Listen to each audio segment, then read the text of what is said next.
أعوذ بالله من الشيطان الرجيم. بسم الله الرحمن الرحيم.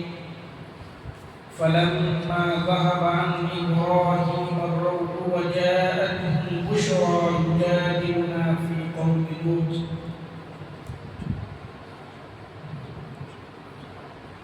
جب ابراہیم علیہ السلام کا ڈر اور خوف جاتا رہا، یعنی ابراہیم علیہ السلام کا ڈر ختم ہو گیا ان فرشتوں کو دیکھ کر کے، جب انہیں علم ہو گیا کہ یہ کوئی انسان نہیں بلکہ اللہ تعالیٰ کے جانب سے آئے ہوئے فرشتے ہیں، تو ان کے دل کا ڈر ختم ہو گیا۔ وجاءته البشرى، اور انہیں اللہ تعالیٰ کی طرف سے جو بشارت آئی تھی، خوشخبری آئی تھی بیٹوں کی اور پوتوں کی، یہ جب بشارت ان کے پاس پہنچ گئی، یجادلنا فی قوم لوط، تو ہمارا ابراہیم قوم لوط کے بارے میں جھگڑنے لگے۔ یجادلنا، ہم سے جھگڑنے لگے، یعنی فرشتوں سے جھگڑنے لگے قوم لوط کے بارے میں، کیونکہ جب ابراہیم علیہ السلام کے پاس یہ فرشتے آئے اور انہوں نے کھانا دیا تھا، اسی سمے فرشتوں نے بتا دیا تھا ہم تو آپ کے پاس ایسے ہی آ گئے ہیں، حالانکہ ہم تو قوم لوط کی طرف بھیجے گئے ہیں، ہم لوط کی قوم کی طرف جا رہے ہیں، ہم انہیں عذاب میں مبتلا کریں گے، اللہ کا حکم آ چکا ہے۔ حضرت ابراہیم علیہ السلام کے کانوں میں جب یہ آواز گئی کہ لوط علیہ السلام کی قوم کے اوپر اللہ کا عذاب آنے والا ہے، تو ابراہیم علیہ السلام فرشتوں سے جھگڑنے لگے، ایسا کیسے ہو سکتا ہے کہ اس قوم میں لوط علیہ السلام موجود ہے، آپ عذاب لے کر کے آ گئے، ایسا نہیں ہو سکتا۔ ان ابراہیم لحلیم اوواہ منیب، اللہ نے کہا کہ ابراہیم کیوں جھگڑ رہے تھے، کیونکہ جو میرا ابراہیم ہے وہ تحمل والا ہے۔ تحمل کا مطلب ہے کہ ابراہیم کو برداشت کرنے کی طاقت ہے، وَأَوْوَاهٌ، اور میرا ابراہیم بڑا نرم دل ہے، کسی کو تکلیف میں نہیں دے سکتا۔ وَمُنِیب، اور اللہ تعالیٰ کی جانب جھکنے والے ہیں ابراہیم علیہ السلام۔ یہ ابراہیم علیہ السلام کی خوبی تھی۔ اس آیت کے پہلے والی آیت میں اللہ تعالیٰ نے ابراہیم کی کتنی خوبیاں بیان کی کہ میرا ابراہیم جو ہے ایک تو مہمان نواز ہے، مہمان جو ان کے گھر پہ آتے ہیں وہ پوچھتے نہیں ہیں کہ یہ سگا ہے یا کہیں دور سا ہے، بس ان کی مہمان نوازی کرتے ہیں۔ اسے یہ پتہ لگا کہ مہمان سے پوچھنے کی بھی ضرورت نہیں، بغیر پوچھے پہلے کھانا لا کر کے حاضر کرو۔ ہاں، کھانا آنے کے بعد وہ انکار کر دے وہ الگ مسئلہ ہے، پہلے پوچھنا نہیں بلکہ پہلے لا کر کے ان کے سامنے پیش کر دو۔ یہ ابراہیم علیہ السلام کی زندگی سے ایک سبق ملا۔ دوسری بات یہ سبق ملا کہ ضروری نہیں ہے کہ آپ کے جو مہمان آپ کے دروازے پہ آیا ہے، ہر آدمی مہمان ہی ہے آپ کا، چاہے آپ کا رشتہ دار ہو یا نہ ہو، وہ آپ کا مہمان ہے جب آپ کے دروازے پہ آیا۔ یہ ابراہیم علیہ السلام سے سبق ملا۔ تیسری چیز جو ابراہیم علیہ السلام کے اس واقعے سے ہمیں سبق ملا کہ ابراہیم علیہ السلام کے اندر برداشت کرنے کی طاقت ہے، ہر بات پہ جھگڑنے کی عادت نہیں۔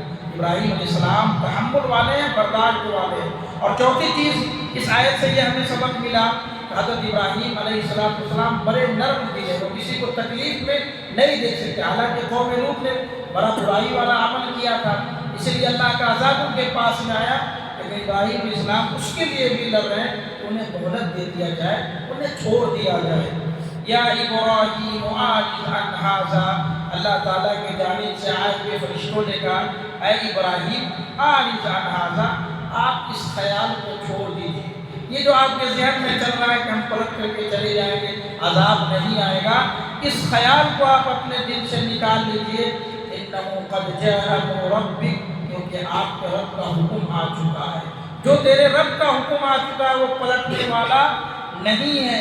وَإِنَّهُمْ آتِيهِمْ عَذَابٌ غَيْرُ مَرْدُودٌ، یہ کہ ان پر نہ ٹالا جانے والا عذاب آ چکا ہے، اب یہ عذاب کوئی نہیں ٹال سکتا، چاہے آپ جتنی دعا کر لیں، چاہے جتنا ہم سے آپ جھگڑ لیں، لیکن یاد رکھیں یہ عذاب اب ٹل نہیں سکتا، یہ عذاب قوم لوط کے اوپر آ کر کے ہی رہے گا۔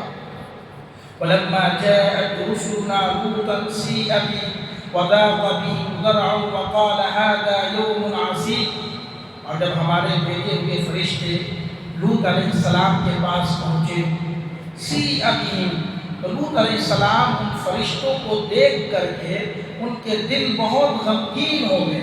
لوط علیہ السلام کے پاس جب یہ فرشتے پہنچے، ان فرشتوں کو دیکھ کر کے حضرت لوط علیہ السلام کے دل غمگین ہو گئے، وَضَاقَ بِهِمْ ذَرْعًا، اور ان کے دل کے اندر وہ تکلیف محسوس کرنے لگے، ان کا دل تنگ ہو گیا، وَقَالَ هَذَا يَوْمٌ عَسِيرٌ، اور کہنے لگے کہ آج کا دن بڑا مصیبت والا ہے۔ اچھا ابراہیم حضرت لوط علیہ السلام کے بعد جب فرشتے آئے ان کے دل میں کیوں یہ خوف لاحق ہو گیا، ان کا دل غمگین کیوں ہو گیا؟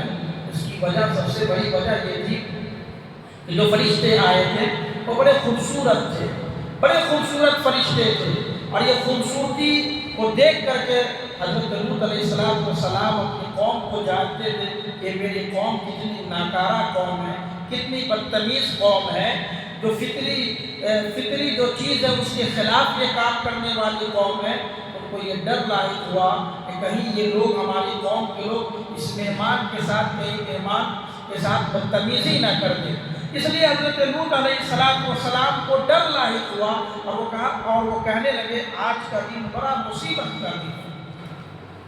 وَجَاءَهُ قَوْمُهُ يُهْرَعُونَ إِلَيْهِ، انہوں نے دل میں ہی سوچا کہ آج بڑا مصیبت کا دن ہے، ان کے قوم کے لوگ آ گئے۔ وَجَاءَهُ قَوْمُهُ، ان کے قوم کے لوگ يُهْرَعُونَ إِلَيْهِ، ان کے پاس دوڑتے دوڑتے آ گئے۔ کس لیے آ گئے؟ ان فرشتوں کو اپنے ساتھ لے جانے کے لیے، غلط کام کرنے کے لیے۔ ان کا دیکھیے ان کی برائی کیا تھی قوم لوط کی؟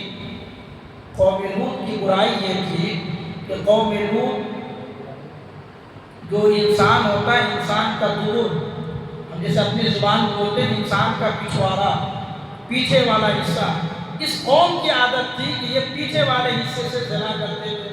ان کی عادت تھی، ان کی لت تھی، اور یہ عورتوں سے نہیں ملتے تھے، ان کو مردوں کی بڑی خواہش ہوتی تھی۔ اس قوم کو اللہ تعالیٰ نے برباد کر دیا۔ انہوں نے جب دیکھا کہ حضرت لوط علیہ السلام کے پاس میں یہ نوجوان آئے، بڑے بڑے خوبصورت لوگ آئے ہیں، وَجَاءَهُ قَوْمُهُ يُهْرَعُونَ، دوڑتے دوڑتے قوم کے لوگ حضرت لوط علیہ السلام کے دربار میں حاضر ہوئے۔ وَمِن قَبْلُ كَانُوا يَعْمَلُونَ السَّيِّئَاتِ، اب اس سے پہلے یہ بڑے بدکاری میں مبتلا تھی یہ قوم۔ قَالَ يَا قَوْمِ هَٰؤُلَاءِ بَنَاتِي هُنَّ أَطْهَرُ لَكُمْ، جب آ کر کے ان سے ضد کرنے لگے، فرشتوں سے کہنے لگے چلو میرے ساتھ میں، ہم تمہارے ساتھ بلاత్కాر کریں گے۔ حضرت لوط علیہ السلام نے کہا اے میری قوم کے لوگوں، ہؤلاء بناتی، میری بہت ساری بیٹیاں ہیں۔ قوم کا جو نبی ہوتا ہے اس امت کا باپ ہوتا ہے، کہا کہ ہؤلاء بناتی، میری بہت ساری بیٹیاں ہیں، جاؤ ان سے تم اپنی خواہش پوری کرو، ہن اطہر لکم، وہ تمہارے لیے پاکیزہ ہیں، جاؤ ان سے نکاح کرو، ان سے تم اپنی خواہش پوری کرو۔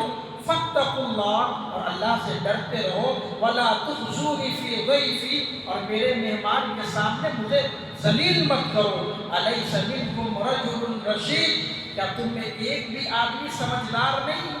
تم میں ایک آدمی سمجھدار نہیں جو اس بات کو سمجھ لے کہ میرے پاس مہمان آیا ہوا ہے، تم اس مہمان کے ساتھ بدتمیزی کر رہے ہو؟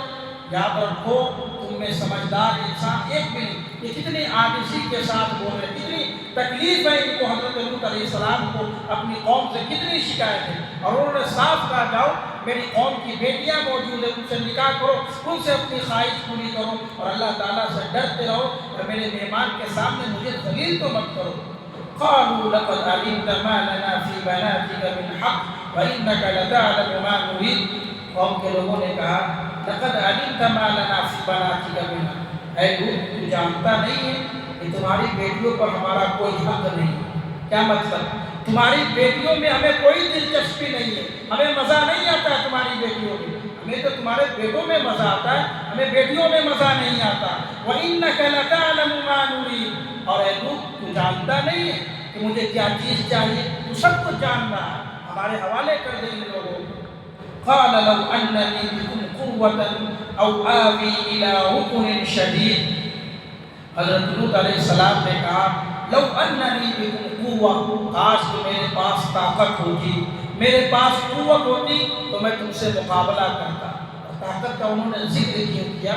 حالانکہ اللہ تبارک و تعالیٰ بھی ڈیفینس کر سکتا تھا، فرشتے آئے ہوئے تھے، لیکن دنیا جو ہے یہ اسباب کے اوپر جیتی ہے، دنیا میں اسباب چاہیے، اللہ آ کر کے مدد نہیں کرتا بلکہ کسی کے ذریعے سے مدد کرواتا ہے۔